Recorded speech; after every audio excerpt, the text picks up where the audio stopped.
creative journey. It's easy to get lost, but don't worry, you'll lift off. Sometimes you just need a creative pep talk.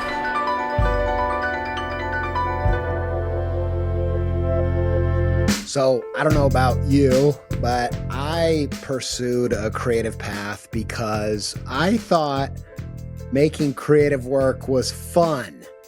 And then as I pursued that path, the further I pursued it, the less fun it ended up being. And I started to forget why I did this, how to have fun making stuff. So that has been a struggle at different times in my creative journey.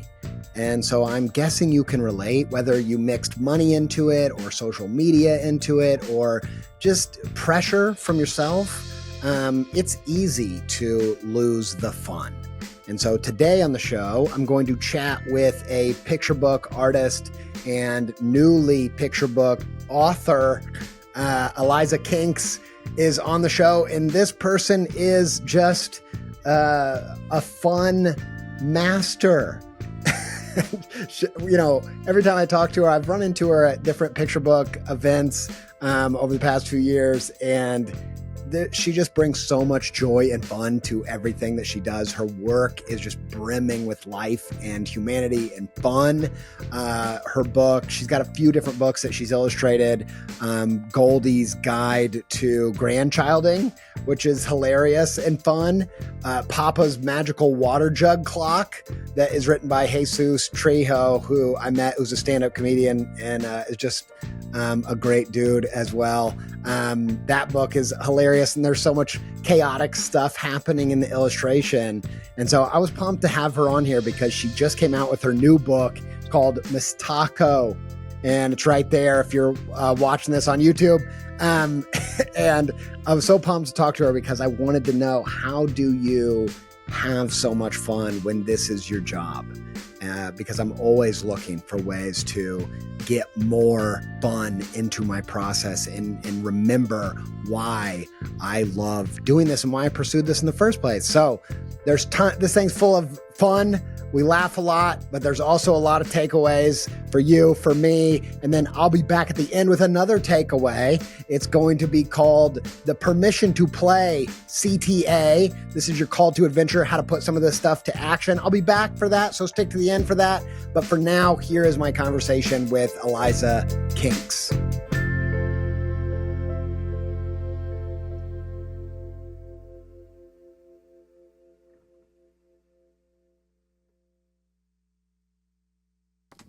I'm excited that we get to chat with your author illustrator debut, right? Oh, I know, right? I can't even believe it's out in the world. I'm just like, I feel like just being like this everywhere. Don't you, when you have your book out? There it is. Yeah, we both got it.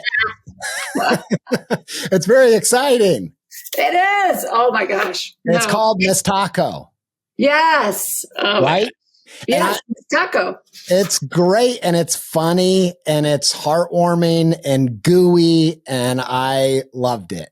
It's so good. You know, I was thinking about you when I said it to you, that it would be up your alley because of, it's like the social emotional learning thing too. Yeah. You know, not to get that technical, but it's like, it's a really fun way to do it too, which is hard to do, right?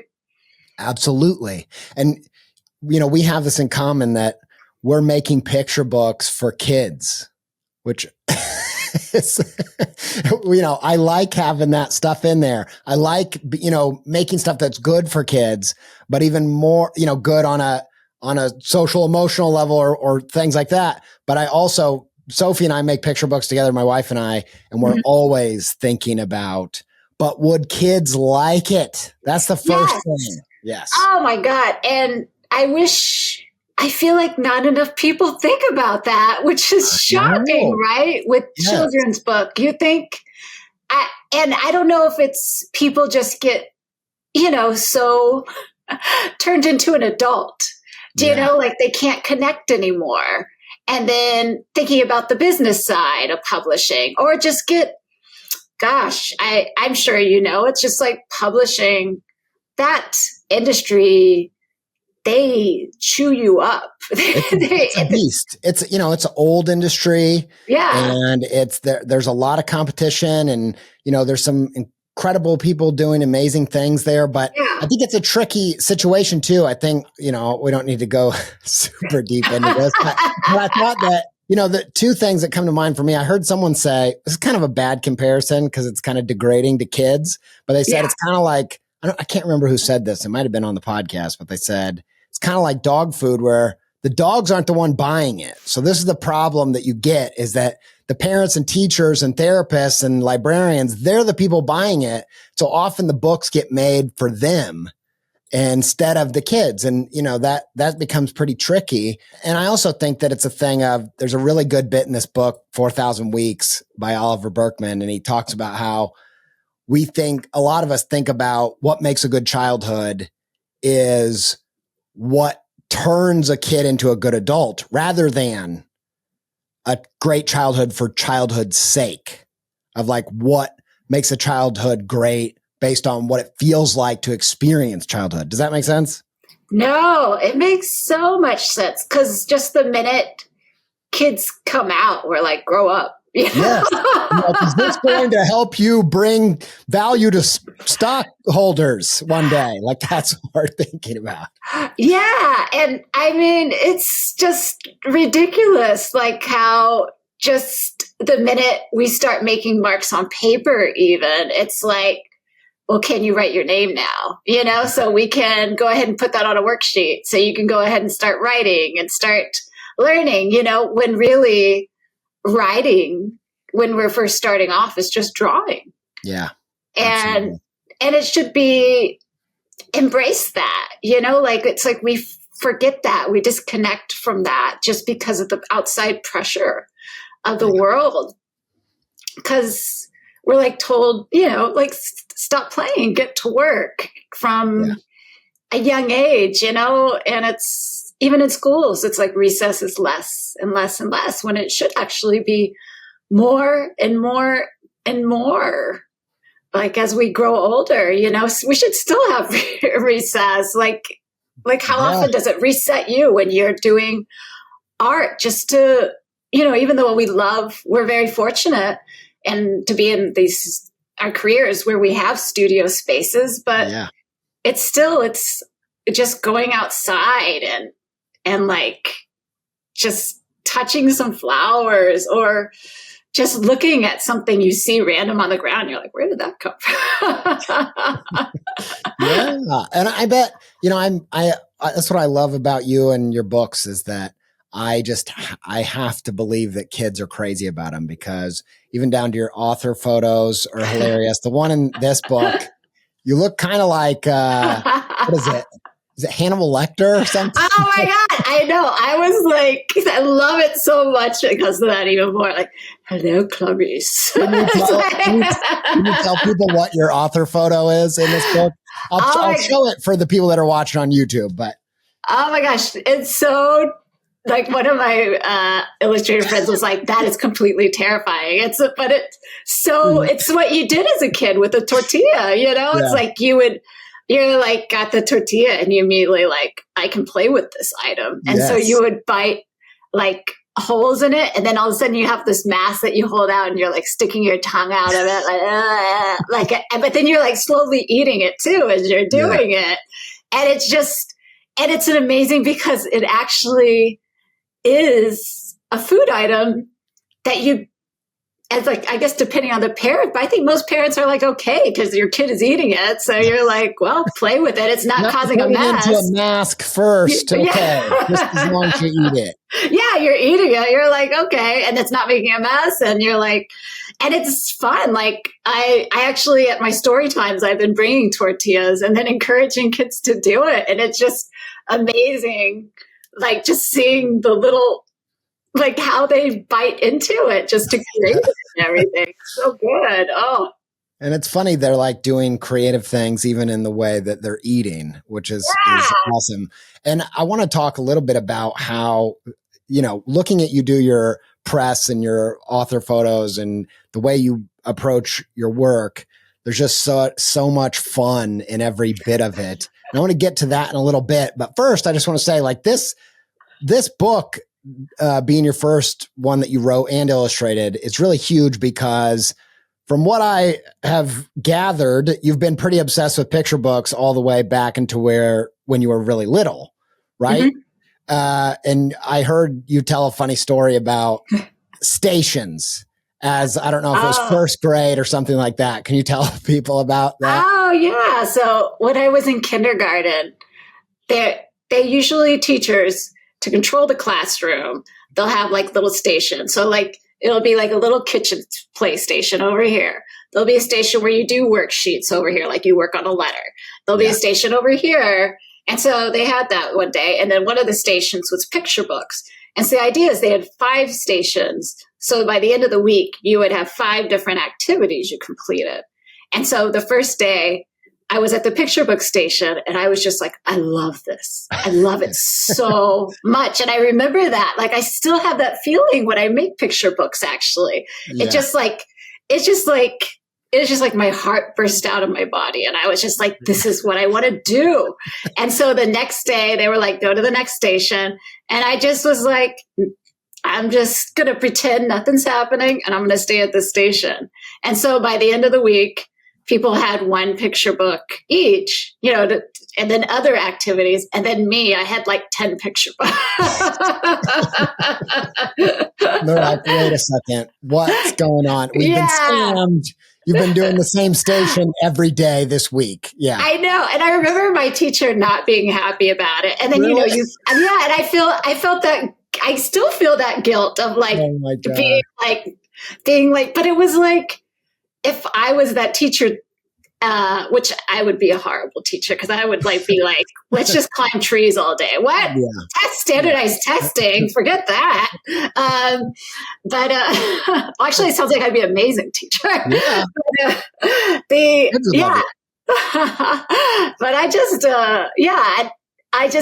but it's still like, I just know I had to do that. And I mean, I went different routes. Like I went into animation from like when I went to college, but it was still that storytelling, it's like wanting to tell stories and the humor's always been there since I was a kid. This is your 4th book, right?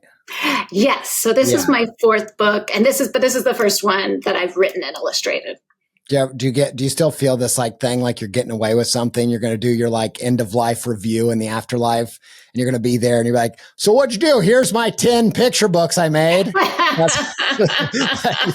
like, is this the right thing to be doing? I feel like that sometimes, like, okay, I'm having a blast over here.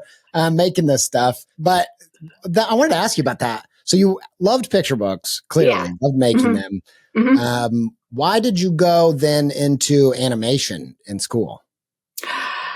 I just couldn't picture. I think at the time I was more into adult like themes. Right. Because of being a teenager and being, and just like, there was a lot of that, like a more adult animation, like Spike and I think it was like Spike and Mike animation show was big. And then I would go to animation. I went to South by Southwest, their animation festival in college. And, cause I was in Austin for a little bit before I went to school in Columbus, Ohio, Columbus College of Art and Design for animation. I taught there a little bit. I taught over there. So yeah, it's funny. Oh my gosh. Yeah. But yeah, so it just, at the time I had like really adult themes in my animations. Like I did this Matrix animation with like tampons. Like, I don't know. Like I had all sorts of like wild things going on in my animations for a while. And I had this series like Guys I Don't Want to Date with like, it's just like guys who sniff bike seats. Like it's just like these crazy animations. And so definitely not kid focused. Yeah. I got that out of my system. Yeah. And then I think when I had kids, then it was like I was thrown back into it. And I was like, oh my gosh, this is so much easier. And I had like all of us that are getting a picture books, we have so many stories. Like, I mean, people see these few books, but it's like they don't see like the big pile of ideas like underneath these books. And so I was like, this is what I want to do, picture books. And just, I've always had a repertoire with kids. Like I love talking to kids. That's never changed my entire life. Yeah. Like they're my favorite audience. You got pretty, like you went to school for animation and then you worked in animation too, right? Yep. Okay. And so you got pretty far in there. And then what about picture books appealed more than the animation work? Well, I think it's because I just wanted to tell my own stories and to really tell your own stories. Like, because I tried to pitch some shows to Nickelodeon and I'm actually grateful they didn't go through because it ends up not being your story, you know? And I mean, you do have to compromise a lot with picture books when you're the author, but it's nowhere near as much. And then, it's just like I didn't, and you know what it is also?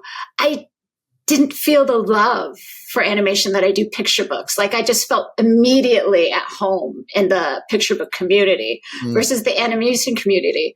I never felt at home. And then even there, I remember thinking to myself, why can't animation look more like the picture book illustration I'm seeing? And I still think that a lot too. Like, it's just so beautiful, the illustrations that you see coming out of the picture book world. And you're just like, how can this, and I mean, I think they're on their way because there is some really awesome stuff coming out all the time, but it's just never quite, right? It's not, there's like in picture books, it's a lot more stylized, I feel like. Yeah. Than a lot of the animation stuff. And a lot of the animation thing, and maybe it's because it's so expensive. There's so many people involved that it ends up getting watered down to try to appeal to a mass audience. And maybe there's a fear of stylization that's going to throw people off. I don't know. That makes sense with management, right? Yeah. Well, I wondered also if what attracted you out of animation into picture books was the process, because every time I've ever seen you start talking about process, you really light up. Oh yeah. Just like, oh gosh, I just always loved the beginning process of it. I mean, like all of us do. Like, I mean, that's what will make us take on a project, right? Like this insane, like, it's like the torture. It's like, we're just all about jumping in again, do you know, for these projects. Yeah, it's like we get so in love with, it's like love at first sight with these ideas for us.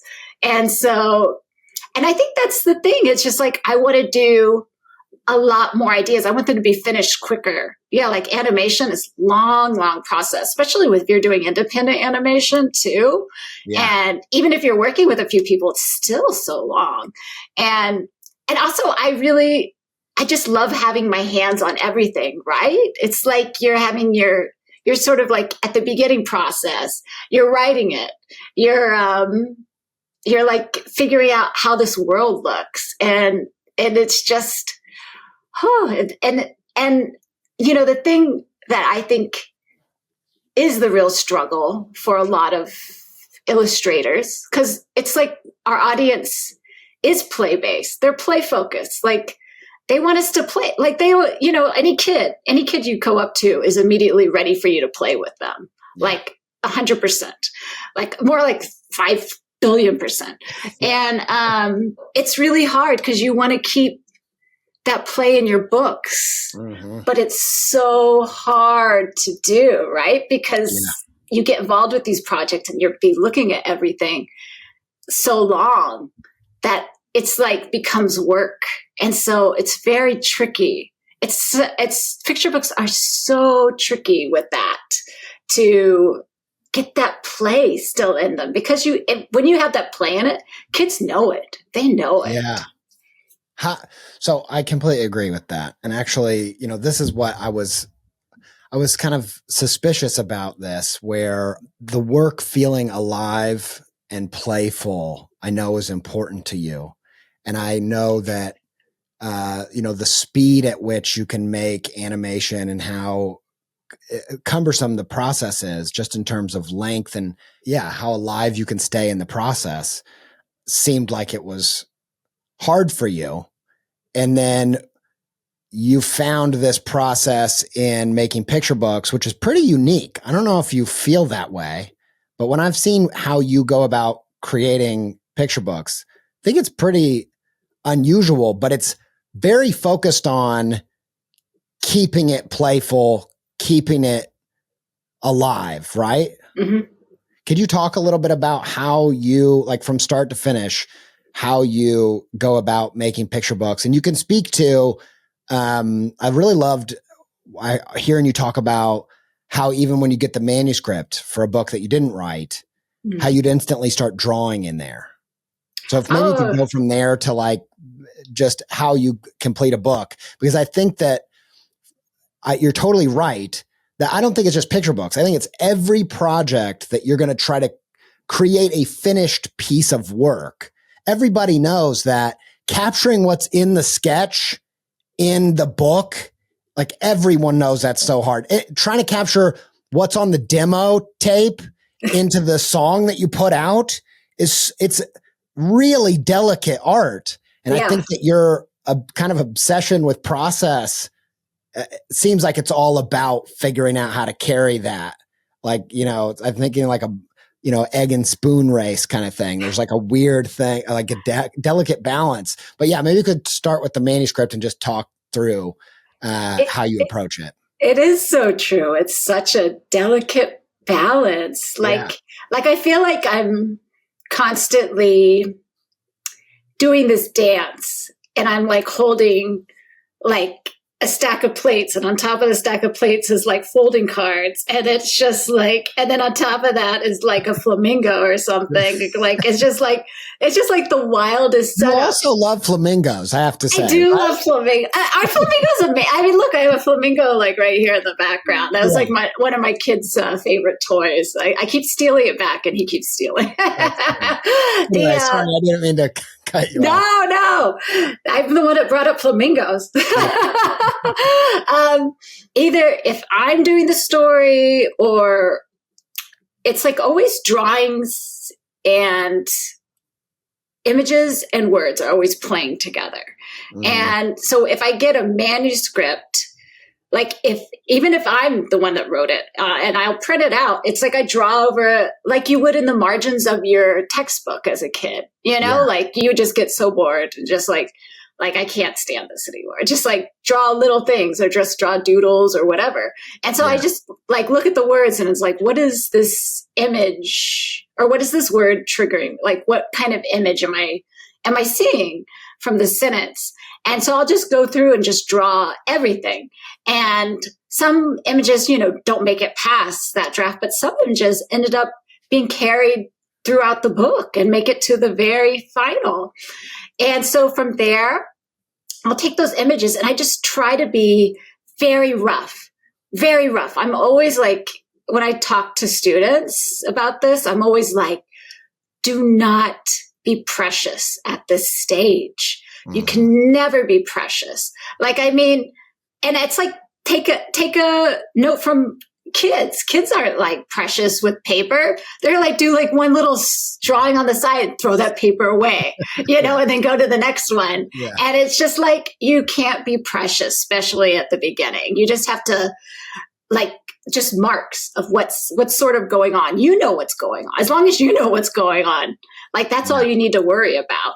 And then once I have that figured out with the words, I will usually send it off to either, if it was like my idea of a story, I would probably still keep it to myself for a little bit because I would be working on it some. Yeah. But if I'm working with a publisher, then I'll usually send it off to my art director with the words, and I'll be like, is this working for you? And it's just like, and it's always, even if you worked with them, they're like, it's gonna look more detailed. Like no matter what, like if you've done a completely finished book and you're like, yes, of course, this is not anything final, of course. Yeah. And so from there you get it back. And then like they may have some notes, and then that's when you like start moving stuff around and figuring stuff like, okay, the words are going to go here, this is going to go here. But still at that process, like you really should not be worried about backgrounds. You're just worried about big shapes. And it's still like a delicate act because you want to have fun. You want the story to flow. Like you want the kids to be excited to turn the page. Like it's just like, it's already so it's such a delicate act and then also you're trying to pay attention to the story structure too. Like it's like this house structure. You don't want to mess up the house. You don't want the house to fall down halfway through the book. So it's like a lot of balancing right there. And then look at me, I'm moving like I'm moving for it. And then so from there, it's like, I usually send that away to, and that would be a point where I would send something to my agent. Like if I was feeling like this is good, this is a good structure, but it's still movable. Everything's still movable. You don't want it to be unmovable until you get to the final art. Like everything should still be, you shouldn't be holding on to anything like really passionately. Like, of course we all can't help it. We all have our passion moments, but it's like, you have to try to give it up at that point for the service of the story, because you want the whole story to flow well. And so from there, you got the story flowing well. Your art director's happy. Then you start going into the final drawings. And that's I think, the tightest process for me, because I'm trying to figure out, well, are there knickknacks over here in the background? And it's like, I might have to move this over here if I want that, And so I'll get the drawings how I like it. And then I'll send those off to approval. And if those are approved, then I'll go to final art. And then this is where things get wild for me, because I want to go back to play, because I just tightened up as much as I will agreeably tighten up, which is probably not anywhere as much as most people.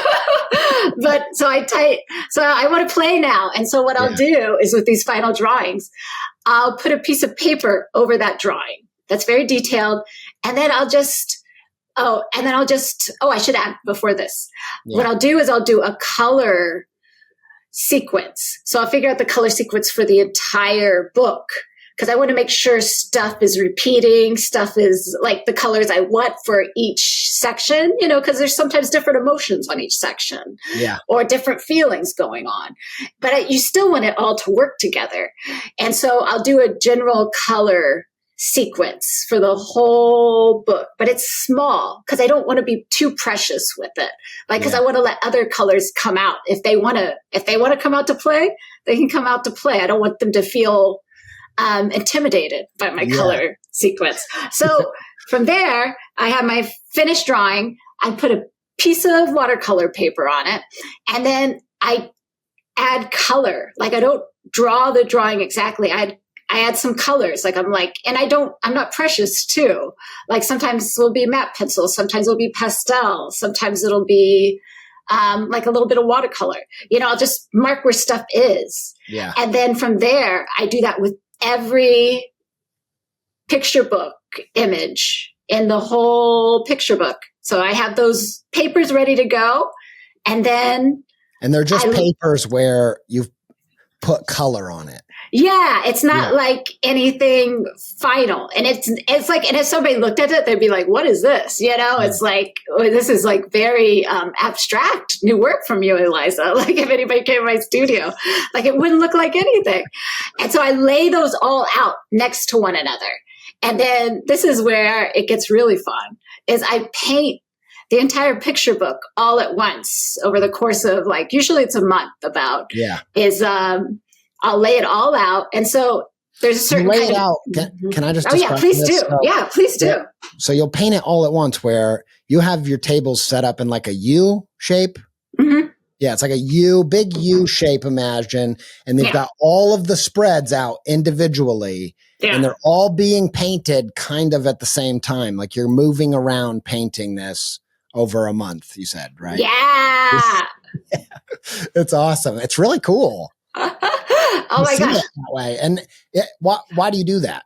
I I think I know it's to keep the life. Because you get, if I'm just focused on one painting, I would start getting precise with it. But if I'm laying out a bunch of green on a bunch, then I'll just go through, and I'm more like free with my paint strokes, which I'm already super free with my paint strokes.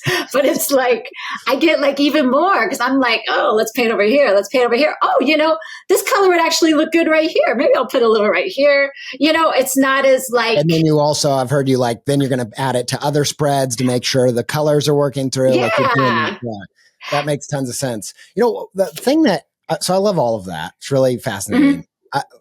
The thing that I'm really curious about is there's kind of two things happening as you move through that process.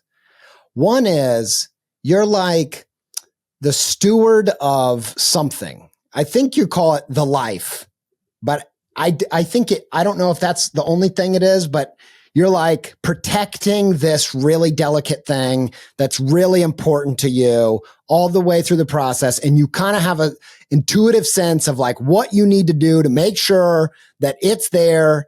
And it's a bunch of different things. You called it the life. You talk about it like play, whatever it is. Like you're mentioning it when you're saying not being precious and all these different things that you're doing this in the process to keep this thing safe and alive. That's one part of it. And the other part of it is all of these, you actually like go into character several times throughout of these voices of like, is it going to be more detailed? And also like, what are you doing with that? And it's funny, like, the final product, I've heard people engage with it. And by the way, if people don't know, these are award-winning books. You go look at them.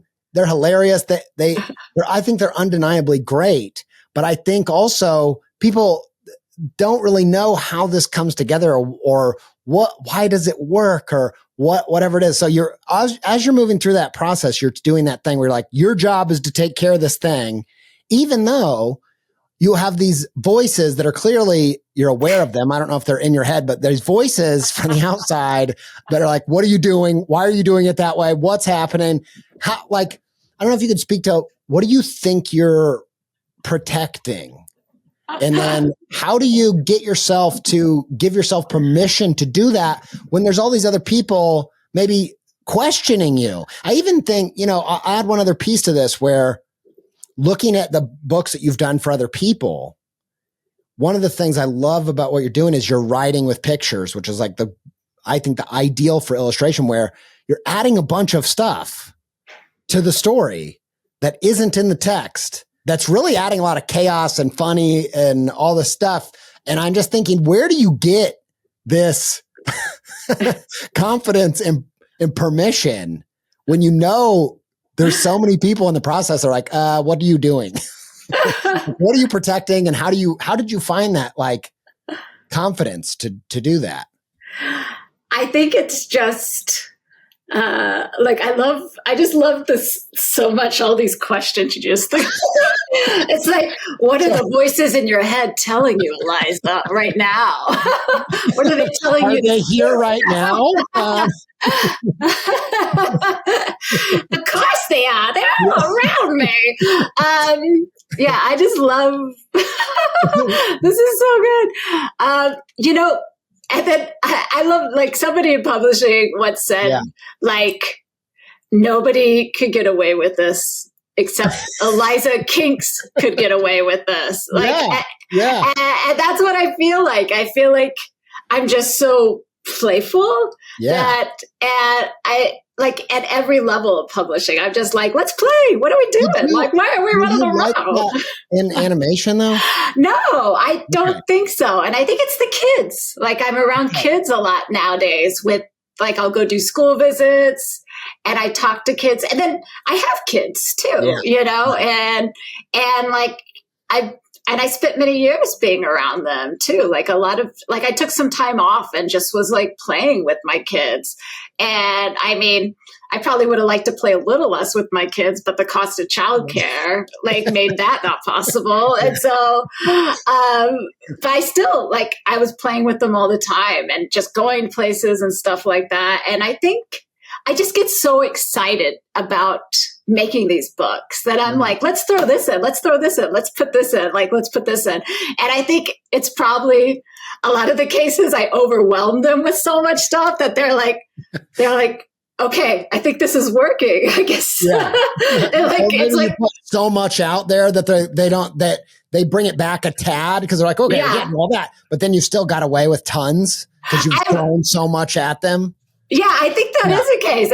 It's like when you just come into the house with like this big box of thing and I just like toss it in the air and then like I run out. What I heard in your first book, the Goldie book. Goldie's, what is it? Guide for Grandchilding. Is that what it is?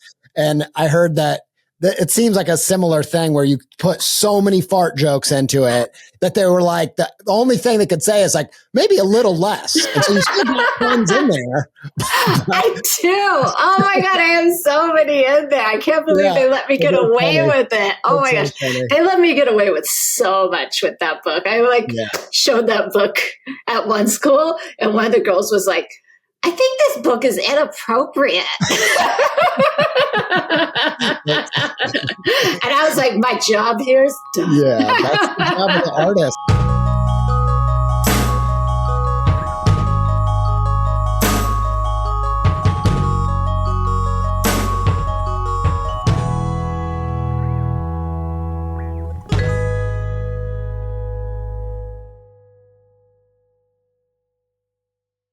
There's something I feel like I'm missing. So it seems like having kids reconnected you with a part of yourself, this play aspect. But do you feel like that journey into animation, that journey into being a serious teenager / young adult, making weird grown-up stuff, what do you feel like you took from that and brought into this? Because I'm really fascinated by a lot of people's journeys have these like, not necessarily false start because like they're pretty obviously related, but like this tangent at the beginning. And then when they go into the thing where they're really hitting their stride, they're bringing something different. And so I wonder if there's anything from that animation phase that you think that you are bringing into the process that is, I don't know. Do you feel like there's any element of that you brought? Oh yeah. It's the humor for everything. That's the huge thread through all my work. And then it's like humor that like goes even more off the wall. Like, it's like you just don't know where it's going. Like it's like that humor where you're like starting to laugh and then you're starting to get uncomfortable again. And then you're starting to laugh again. And then, so I'm always after that kind of laughs from kids. Like I just want to, and it's like, back to the social emotional thing, like, gosh, what is more a relief and a release than laughter? Like, especially the laughter that like comes out and it's like you laughing so hard, you start to cry. Yeah. And it's like, and then that euphoria you feel afterwards from doing it, like where, especially it's like, sometimes you can't even breathe. You're just laughing so hard.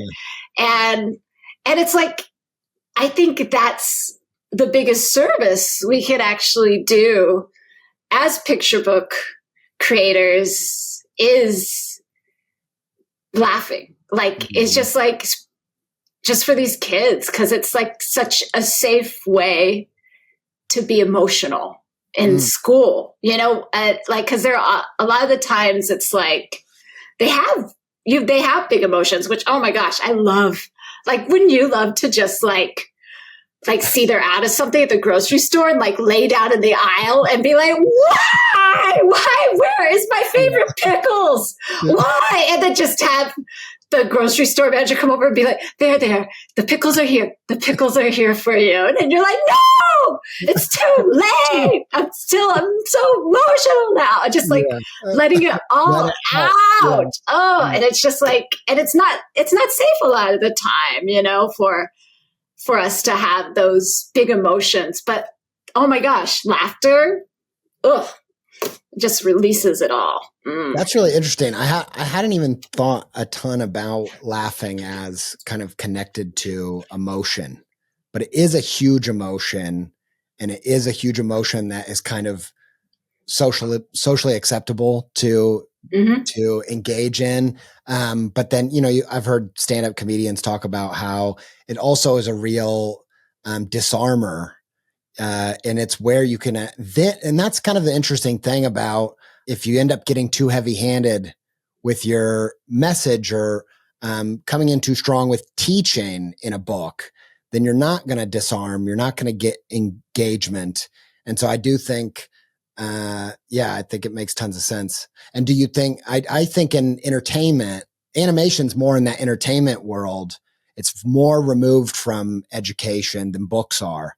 And so there is a real focus on humor and entertainment for entertainment's sake. And so are you saying you feel like you pulled some of that ethos into making picture books? Yeah, I think there's something about that. Like, it's like sometimes like picture books can be a little like, it's like they're either too sweet, right, or then sometimes they're too highbrow. Yeah. And it's like, I feel like it's nice for them to be, especially for kids, for them to be like, it's like a tightrope I'm walking. Like, it's like, I want them to be appealing on a broad level. So you do have to give a little bit of that really detailed illustrations. I feel like I'm always after the like my high standard is the laughter. And I don't feel like you can laugh anywhere near as much at a really beautiful, detailed illustration as you can as like a kid's drawing of their grandma, like it's just like, it'll just be like this face with some sticks on the side, and it's just like, that's my granana. And it's like, and you try not to laugh because it's just so good and so funny. And so it's a very hard thing because I do have a great appreciation for those books and love of those books, but and I don't want to sound like I don't hold them in the greatest esteem because I do. But I think for me, my goal is to make the kids like laugh really hard and make them happy, and then just bring up their common jokes that we all relate to, which is like poop, like it's just like you just say poop in a classroom and the kids are like, It's also just a crazy power to go in there as the outsider. There's no, you don't have any responsibility of like chilling them out afterwards, and you can go in there and be hilarious. Oh my God. I'm always warning the librarians. I'm like, I'm sorry after I leave. Please try to have me at the end of the day. Because I just rile everybody up. Like I go in there and it's like pretty chill. And then all of a sudden, like afterwards, everybody's like, That's hilarious. I think to me, the thing that is kind of the takeaway for that is there's real power in knowing who you're making stuff for.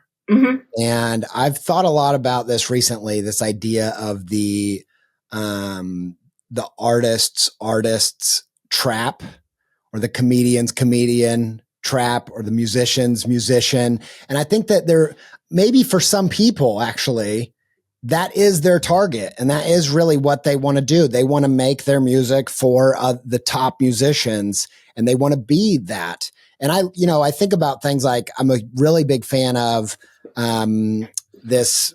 I can never remember I can never remember the name of this publisher. It's something Lion. I know the one you're talking. Enchanted Lion? Enchanted Lion, I think it is. Yeah, but they did this amazing thing where they've made this imprint, and I backed it on Kickstarter, and it's picture books for adults. I think it's really amazing because they've actually created these books. Some of them are like really gorgeous. Some of them are tackling more grown-up themes. And I think it's really incredible because I'm a huge fan of books like that. Yeah. And I love those things, but there's a difference and there is a striking a balance of those things too, but there's also a difference between that and then something where this is made for, I even go further than that. When I'm making the books, I'm thinking of a particular type of kid. And there were sometimes when I do school visits, I'll meet that kid. Oh. That this book, I made this for like weird kids. And like a lot of kids seem to like the books, but then there'll be one kid that's like, you don't understand. This book is weird. Like I like that.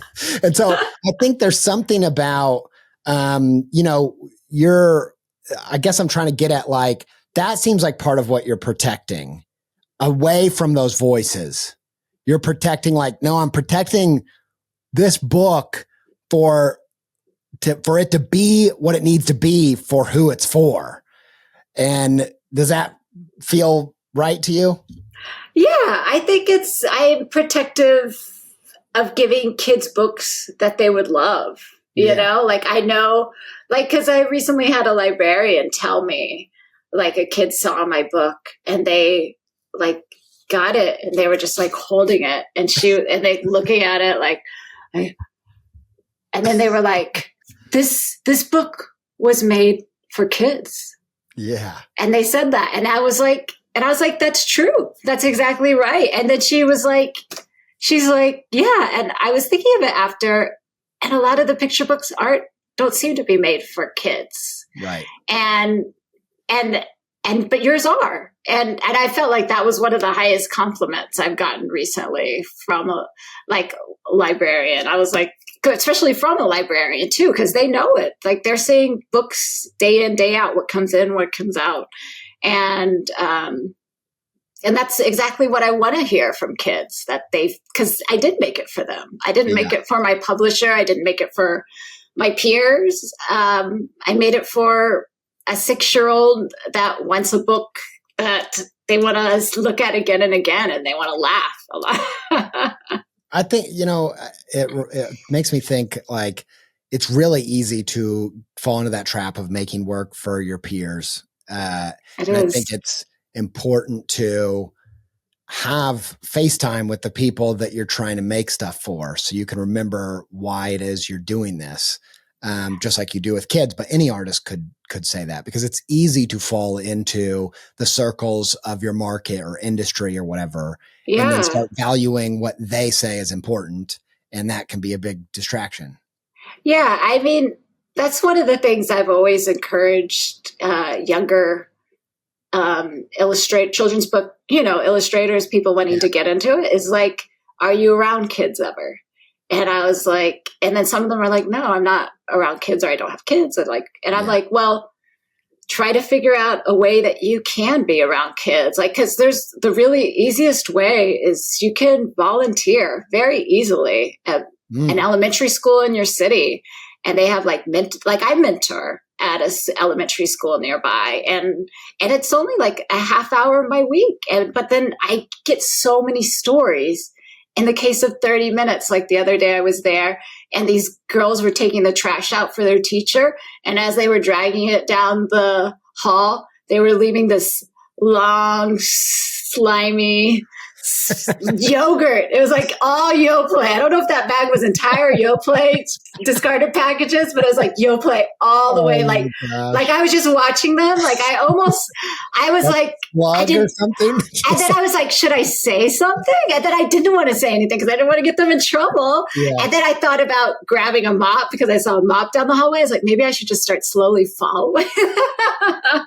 But it's just like, I just was there for a half hour and I got that amazing image and story that I could use somewhere in a picture book, I love that idea. I think instantly when we're talking about this in theory of like, you need to get around the people that you're making stuff for, it can sound nice in theory. It can sound like, oh yeah, sure, do that. And that's such a real practical example of how to go do that thing. I think it's pretty, I think other people should take that. If you don't have kids, if you're not doing that, but even if you do, your kids grow up, I think staying in touch with that is really important. That's super cool. Yeah. And I think you could apply it to other things too. Yeah. It doesn't have to just be that, but and actually even after, all the stuff we've been through since 2020, I've been so active in trying to say yes to being around people, especially the kind of people that I want to make stuff for, want to participate in those sorts of groups, because that sensitivity atrophies so quickly if you're not, and it's the same thing of like, it's so hard for me to come up with something funny or a good story to tell on stage when I'm in my room alone. But when I'm on stage, all of a sudden there's a bunch of stuff that's just coming to me because there's something that happens when you're in front of those people. No, for sure. I love like, and I never thought I would with being with picture books. You know, all of us, I think, assume we're just going to be in our studios working quietly, and then the books will go in the world and sell themselves. It'll be so magical. Like that's all we have to do. But no, it's like, I feel like so much of the job is now getting in front of people and really talking to kids and talking to audiences, talking to groups of librarians. And I do agree. It's like, I love that part now. And I never expected that. For a little bit, when I realized that was part of the job, I was like, do I want to do this? But now it's one of my favorite parts is the song and dance, man. I have two other quick questions for you. Yeah. The other thing that you seem to be protecting through all of that process is having fun. Mm-hmm. And that's a thing that I'm very aware of in my own process. Even the last picture book that I just finished up, when I went into the sketches, actually the whole process, I was like aware of how to make it fun, how to not think a ton when I'm drawing, like just whatever I was trying to draw, I just tried to draw it without thinking, and try to move through it quickly and enjoy the whole process. Because I know that looseness is where you get funny things and whatever. Because you seem so in touch with silliness and fun. You do all these different things it just seems like it's really natural. Do you have any tips about what may help people access that? Because for me, my problem is this is my job. So I get it's almost every day. I mean, I'm so lucky to do this, but almost every day I have to remind myself that I'm lucky and that this is what I wanted to do. Oh my God. So, that's everybody that's in this industry. Right, I'm sure. But what do you think helps you do that?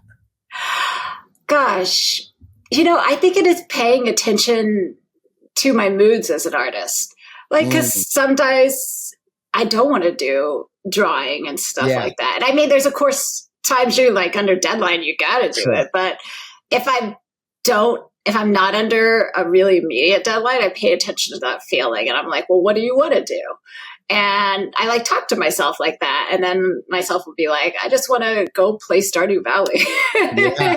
Like, I just want to go read a comic book on my couch. Like, I want to go, I feel like I'm a kid, like in a trench coat, like I don't think I'm an adult. I don't think I've ever grown up, honestly. Like I'll like one time my kid was having a fit on the floor or like on a trail or something. And then he was just like laying there. And I was like, that looks pretty nice. And I lay down next to him and I was just like, and you just start observing stuff, like really get down. Like whenever I talk to kids, I always get down on their level because I don't want them looking up to me. I want to be looking up to them. Yeah. And it's, so I think it's just being open to laughing, like just like thinking of something silly and like get away from the screen, like just be drawing something weird in your sketchbook, like draw like a dinosaur in a bikini or like just draw like a bear like smooching a penguin, it's just like all just sort of ridiculous stuff that you would draw as a kid. But it's like write some fan fiction, like Ninja Turtle fan fiction. Man, like me and the Ninja Turtles were fighting one day. It was Why are all these ideas just coming to you? They're right there. I think that's just me. I'm just like, my head's just open to the universe. It's like, I love it. It's so good. And I think that's great advice. This is something that I learned from a buddy of mine who I do a show with, called Color Me, Andrew Nyer. When we would go work, even when there's a deadline, he would start, and he still does this, and it's always a good reminder to me. He'll start with like, we'll get there to go draw this mural, and it'll be like, cool. You want to go get a coffee? And I'm like, Yeah.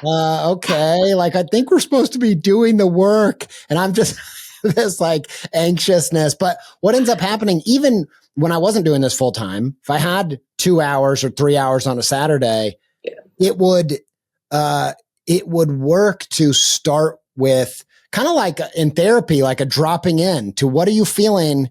And because you might go get a coffee for 20 minutes and then come back. And now you're like, okay, I'm loose. I'm like, now I'm in it. And the same goes for, I don't really feel like that. I feel like just reading a comic for 20 minutes or whatever. Yeah. And and it reminds me I've seen like research about how you get better ideas when you're happy. And so I wonder if that's it too, of just trying to like regulate a little bit before you get in. Yeah, I think you're exactly right. It's just letting yourself, it's letting yourself play, right? It's like, no, you have to be the adult, do this thing right now because it's this person expecting it. But if you just let yourself play, it's like, for schools, like kids that go to recess do so much better with sitting in the classroom afterwards to do an assignment.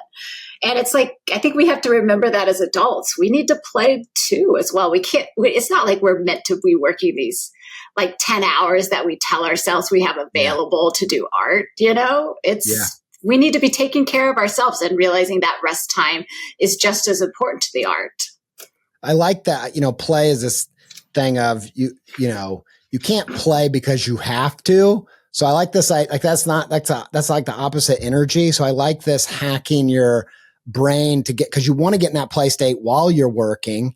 And so starting with like what feels like play just for a little bit and then just slide into the work. I think I have been trying to do that a lot more. And I've kind of been blown away by, because I've gotten to a habit over the past few years of really white knuckling. Like I got to finish this because I have too much stuff to do. Yeah. And I've kind of been blown away by how much more productive I am if I allow myself just a little bit of freedom at the start.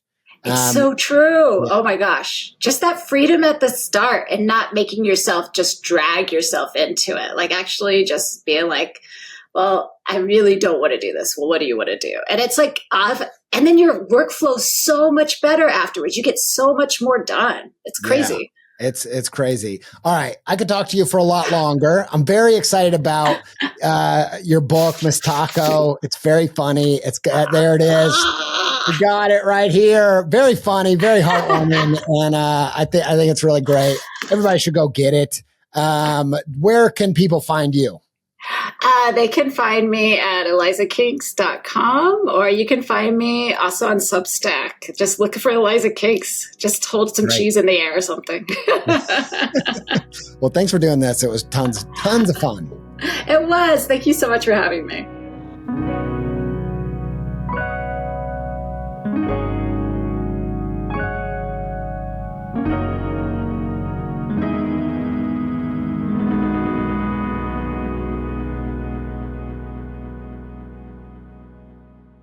All right, I'm back with your CTA, your call to adventure. We like to leave you with something you can do, not just feel inspired, but like, let's take some action.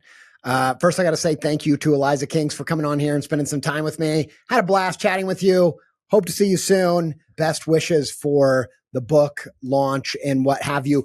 MISTACO is out. Go get it now. It's hilarious. Your kids will love it. You'll love it. It's just great. And it's got a great heartwarming message as well about mistakes, MISTACOs. We just did an episode not long ago about perfectionism, and I think this pairs very well with that. But my CTA, I'm back, permission to play. Here's what I want you to do. Next time you go to create something, I want you to spend the first 20 minutes doing whatever sounds fun before you start making the art. And so if it's, drinking a Kool-Aid, if it's just going outside and getting some rays, getting in the hammock, if it's throwing a ball with your dog, if it's eating beef jerky, whatever it is, if your spouse sees you, your kid sees you, and they're like, what the heck are you doing? You're supposed to be working. I want you to say, I got permission to play. I got a prescription from Dr. Pizza himself to say, the first 20 minutes of the creative session today is going to be whatever I want it to be, whatever sounds good. And And I think that's great for like slipping in the play into the work. But I also think it's great just for being present. And I think that's really important in the creative work. Like, how can you, like we said in the episode, drop in to where you are and get connected with, well, what am I feeling? I do this also in a way when I go do a talk. I try to save the first 3 to 5 minutes of the talk when I get on stage, just to talk about whatever it is I'm feeling right that moment. And it's a hack for being present. So I'm acknowledging where I am, what I'm feeling, how I'm feeling about the talk, how I'm feeling about the audience, like something I want to connect to, something that is real about what I'm feeling right now.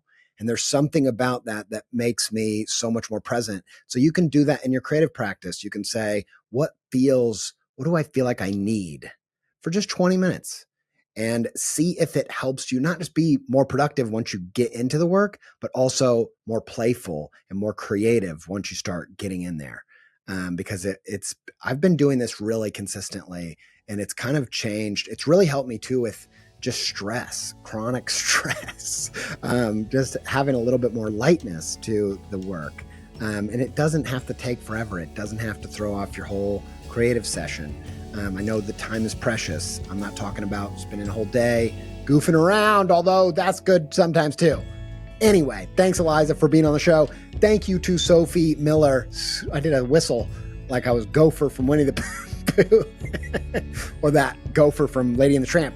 Sophie, I couldn't do it again if I tried, which I was trying, but I can't do it again. Sophie Miller, my wife, she helps me so much with this show as an editor and producer. Super huge thanks to Connor Jones of Pending Beautiful for the audio and video edits and sound design and animations. Thanks to Yoni Wolf of the band Y for our theme music and our soundtrack. And thanks to all of you for showing up and listening. Great to have you. Hope you enjoyed it. Hope you felt inspired. Hope you got something to take action on. And until we speak again, stay pepped up.